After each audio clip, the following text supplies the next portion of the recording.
It's Carter Man. I'm up here at Riverbend Park, obviously in the pavilion. Over my shoulder, you can see the, see there? There it is, there it is. The United Concrete put on a free get-together for everybody last night here. Free food, free music. That's kind of the spirit of the place. It's very, I'd say middle class, yeah. Which brings me to my topic of the day. Someone who ain't middle class and ought to stop saying it. Did you happen to catch Kamala's, I think, 9-minute interview with some phony newsman from Philadelphia ABC, naturally station, yesterday? ABC. I think that now stands for always bow and curtsy when interviewing B.J. Harris, because that's what they do. Okay, you know, you can see the subservience, the supine deference in their eyes and in their posture as they follow their instructions from above. Remember, the head of ABC News is one of Kamala's best friends. So their job now is to edify, maybe apotheosize B.J. Harris, which they do the best they can, but it's tough when you are talking to an ignoramus, okay? The edited interview, always edit B.J. because she makes a fool of herself, was awful. It was awful. She just did her usual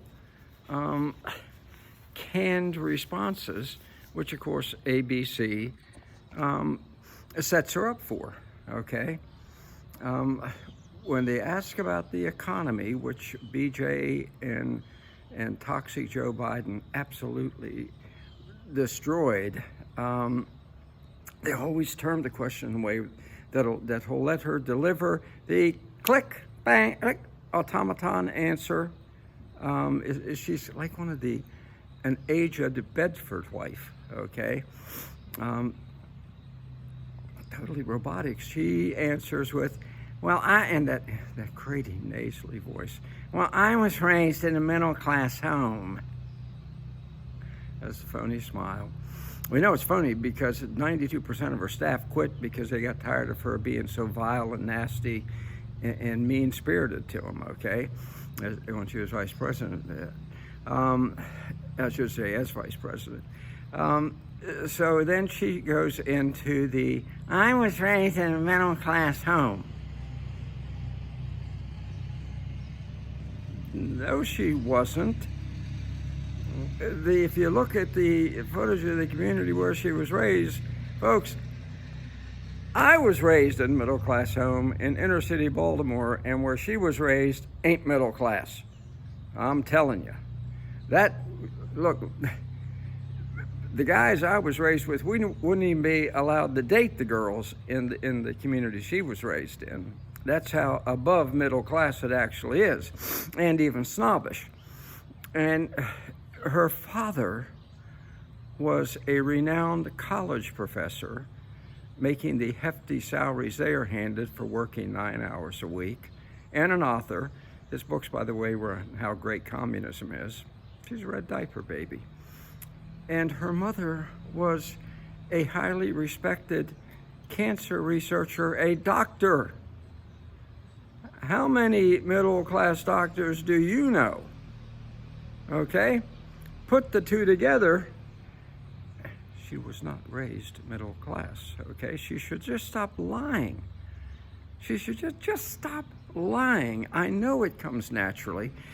And as I said yesterday, when you have no accomplishment in life to point to, other than lip service, if you get what I mean about BJ, what are you going to say? Well, you're going to lie, okay? You are going to lie, which she does about being raised middle class. She's added a new twist to it now in her inane comments. I swear to God, the more she talks, the more inane she becomes. She pointed out how nice all her neighbors' lawns were. Excuse me. Yes. Let's make sure we're straight here. Well, I'm qualified to be President of the United States because when I was a child, all of my neighbors' lawns were nice. That's not a qualification for becoming President of the United States. And besides that, we don't even care. This election is fast becoming a farce.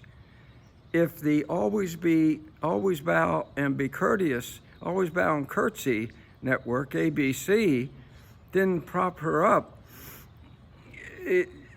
this woman might be bussing tables, you know, at your local fast food chain now, okay? We know it wouldn't be McDonald's because she already lied about working there, so they're probably not going to want to hire her. This woman's a inveterate liar. And the middle class lie is one of the worst. This is middle class, okay? This is middle class, folks. This is a trailer park. This is a glorified trailer park. That's my lower middle class 1985 E-Z-GO golf cart there, the oldest in the trailer park. But that ain't middle class. And that's one lie that sooner or later, some reporter from another network, hopefully, is going to drill down and ask her about. This woman's on her way down. And the Trump campaign and the RNC, wake up, RNC, wake up, wake up, has to start going after this woman with the meat axe. They got to do it. Time has come. Enough lies, including being middle class. All right, stay strong.